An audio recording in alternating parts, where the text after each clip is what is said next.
You are listening to Unscripted Moments, a podcast about propaganda. Welcome to the 9th and final episode of the mini-series on A Catastrophic Break with Consensus Reality, the record featuring Chris Hanna and friends. On this episode, Chris and I discuss Wasted Years, originally by Iron Maiden. After Chris and I talk about the tune and his love of Maiden over the years, we welcome drummer Darren Achorn back to chat about his work on this song. Thank you so much for checking out any and all of the episodes in this series. It means a whole lot. Thank you so much for listening. All right. So, Chris, we have reached the final track of A Catastrophic Break with Consensus Reality, Wasted Years by Iron Maiden.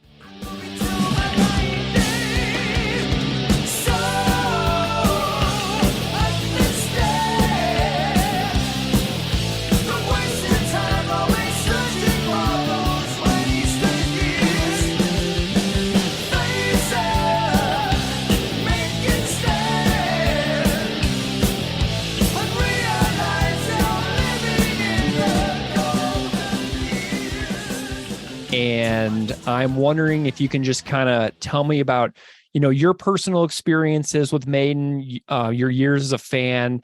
And then after that, tell me a little bit about why you landed on this tune.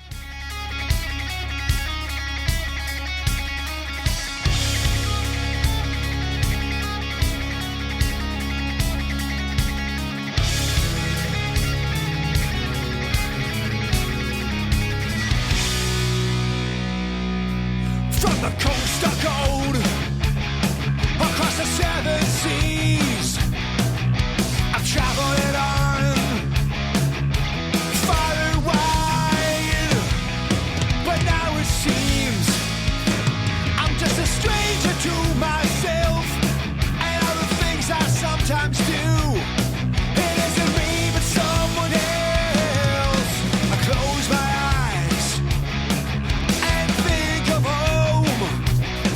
another city goes by in the night. Ain't it funny how it is? You never miss it till it's gone away. And my heart is lying there, and will be till my dying day. So understand, don't waste your time away searching for those wasted years. Face up, make your stand, and realize you're living in the golden years. Too much time on my hands, I got you on my mind. Well, as everybody in the early 80s, I was a Iron Maiden fan. My first gig was the Power Slave tour. It was Iron Maiden with Twisted Sister, and it was just so awesome. And I mean, I think there's a theme sort of developing here. Like if I think of Voivod's Panorama, doing a song from a time in my life when I wasn't actually paying enough attention to Voivod, and doing a Razor song from a time when I wasn't paying super attention to Razor. And Wasted Years is kind of the same. It's a song from a time in Iron Maiden's life where I had stopped paying particular attention to them. Mm-hmm. I think this was on Somewhere in Time. And it was just, in my world, it was past the era in their career that was considered the classic era, although that's probably not true now. But it was just despite that fact, that the song Wasted Years jumped out to me. And I think the song really captures the what am I doing with my life? There must be something more for me crisis that we all go through at some point. The paradox of which is that when we go through that crisis, we are failing to live in the present moment, and we're missing out on all the gifts that are right there in front of us at the time. And the song says so much, and that's always stuck with me. And I think the year that I recorded this with Darren and Paul on bass was a particularly tough year. So I just felt a real kinship with the song at that time and wanted to go through the process of jamming and recording it. Excellent. I love this one as the closer for the record. Did you play around with sequencing at all, or did you mess with the order at all when you were thinking about putting this Catastrophic Break record into the world? Yeah. I find sequencing really fun. I like doing it. I like trying to find a story arc in a collection of songs, and sometimes it's obvious. Sometimes there isn't one, or sometimes that arc is going to be subjectively, internally inconsistent. But I kind of like how this record goes, because the songs are so different in some ways that you would think it wouldn't work, but to my ears, most of the sequencing works. Having this almost folksy version of Dear Coach's Corner with bookended by a sacrifice tune. For some reason I felt it worked. But I said earlier, I spent a lot of years making mixtapes as a kid, agonizing over which band should start side B and which band should, how the sequencing should go on a mixtape. And I feel like I got good at it from liking doing that so much. So I don't think this took a long time to sequence. But I jostled stuff around here and there, but the sequence that is currently on there, I think came together pretty quickly. Awesome. So we've talked about, there's such a wide variety of vocalists that are represented throughout the record. We got Jeanette Napolitano, Rob Urbanati, Chai Pig. So Maiden is such a vocally epic band.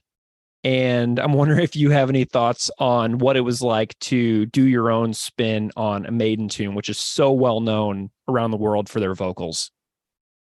Yeah, like Bruce Dickinson he sings pretty high in the song, and there was I didn't want to punch everything in, so I was trying to keep it. I had to change a couple things because I think my vocals I'm a little more capable now of getting up there in range than I was when this was recorded.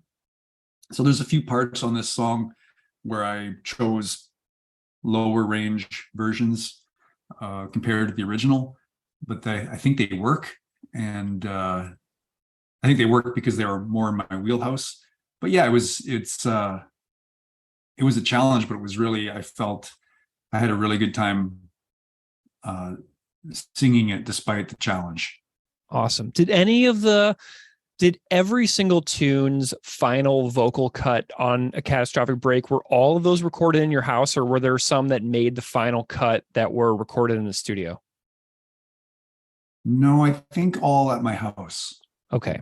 That was as much probably a financial decision as anything else. Like just, because it was, for some of the tracks, I think on the Sacrifice tracks specifically, I tried a few attempts and was almost bailing on the songs as possibilities for the record, because I was like, this isn't going to work, because I started off trying to sing like Rob Urbanati, for example, and then had the epiphany, well, no, I should sing it like a fan, like somebody in the crowd.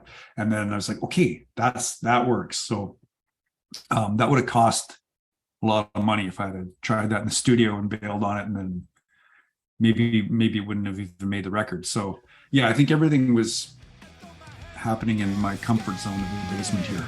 So understand, don't waste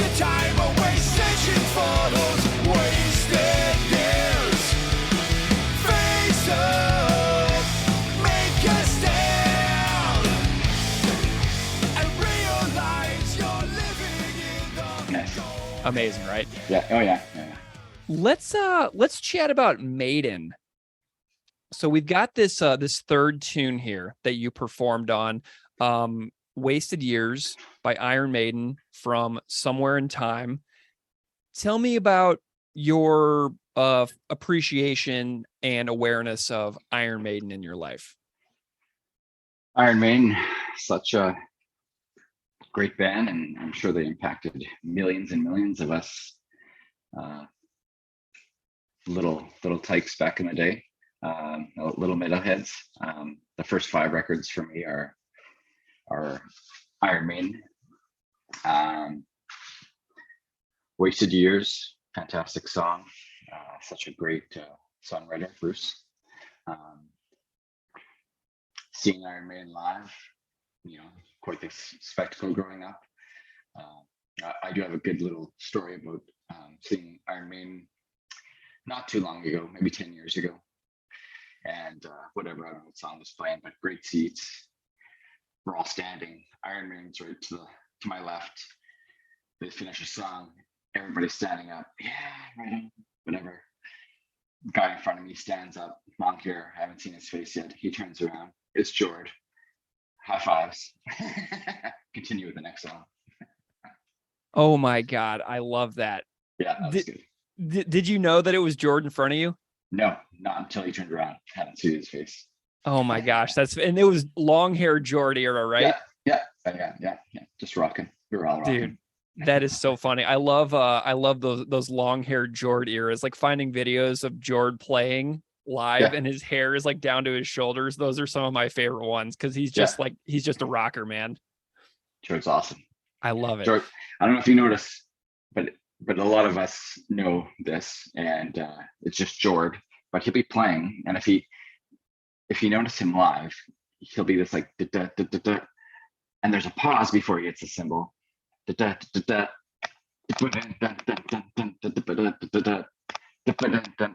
it's quite this thing that we all love and appreciate.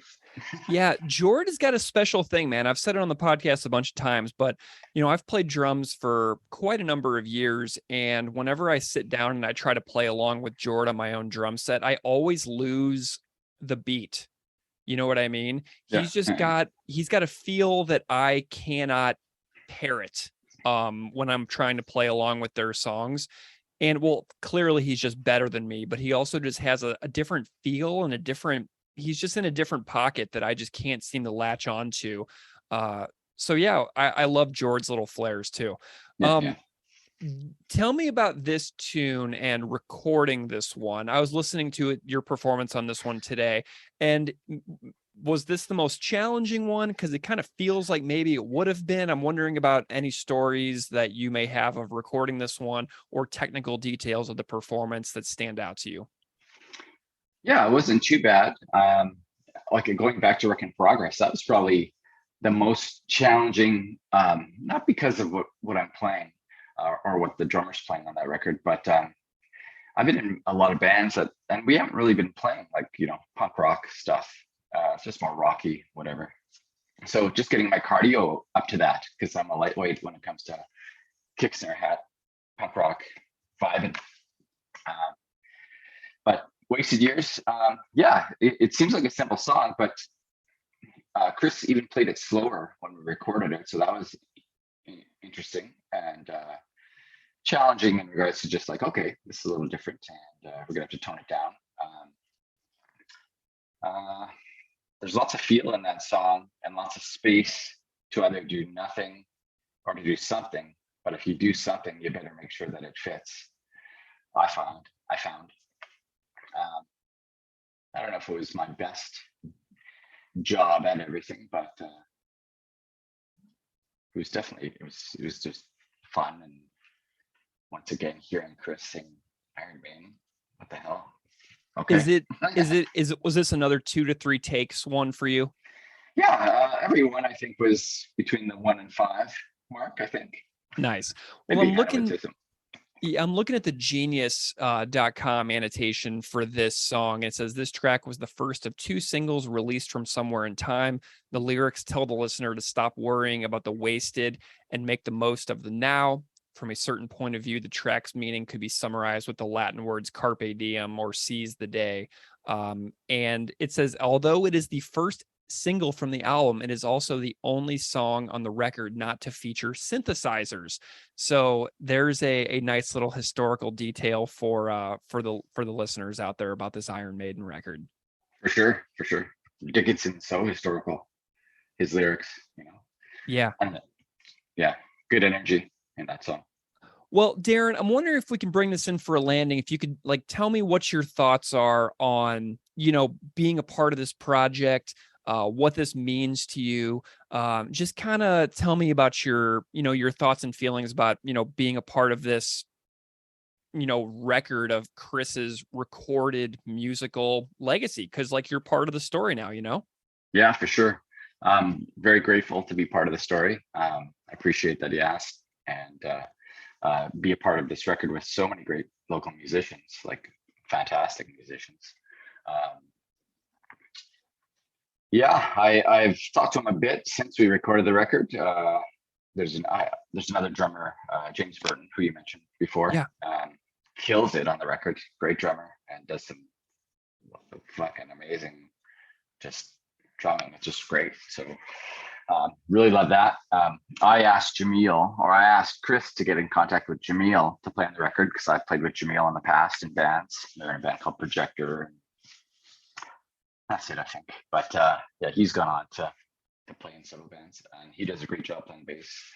Just really grateful to be part of something like this, and especially with Chris. Amazing. Well, Darren Achorn, thank you so much for joining me to tell the story of performing the SNFU, Iron Maiden, and Concrete Blonde covers from A Catastrophic Break with Consensus Reality. I'm super grateful for your time and, your willingness to join me and chat about these tunes. So thank you so much for being here, man. I appreciate it. Thank you for asking. It's a pleasure.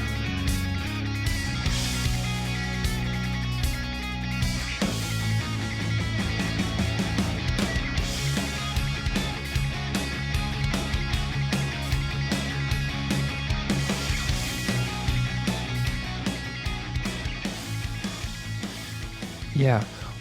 Chris, we've reached the end of the record, but, a lot of, this is a Patreon supported project that came to fruition because some ultra nerds got together and decided to, support what you're doing over there. And I think that so many people who haven't ever heard it yet should sign up because of the really direct and fantastic storytelling that you weave into the podcast episodes, but also because of the music that you've done over the years. And I'm wondering if you have any reflections. I think must be 4-ish years into this Patreon project at this point. And I'm wondering if you have any sort of overall takeaway messages about what you've enjoyed about it and kind of what it brings for your life. As you well know, Yeah. I don't treat it like a full-time thing. It's this sporadic, inconsistent, but autonomous project. And I think what I still enjoy and what I really want to thank people for supporting it is that it is still providing me with this very autonomous outlet to feel creative on my own, whether it's successful or a failure. So I really appreciate everybody who supports it and everybody who is patient enough to endure the inconsistency of the project. Well, Chris, I know that you share these sentiments as well, but I would love to thank Murray Pulver, Paul Yee, Ryan Nash, Darren Achorn, Jamil Russell, James Burton for chatting with me about these tunes. I'd also like to thank Joe Rico from Sacrifice for answering a couple of my questions digitally via email. So, Chris, I know you have a lot of gratitude to all the people who appeared on this record and helped make it possible. thank you so much for joining me in the post propaganda touring wildness that has been October and September of 2022. It means a whole lot to me that you took so much time out to revisit this record in a track by track way. So thank you so much for doing this with me. And thanks to you, Greg, for the exact same thing, for taking the time to continually do this and support our little projects up here. Really appreciate it.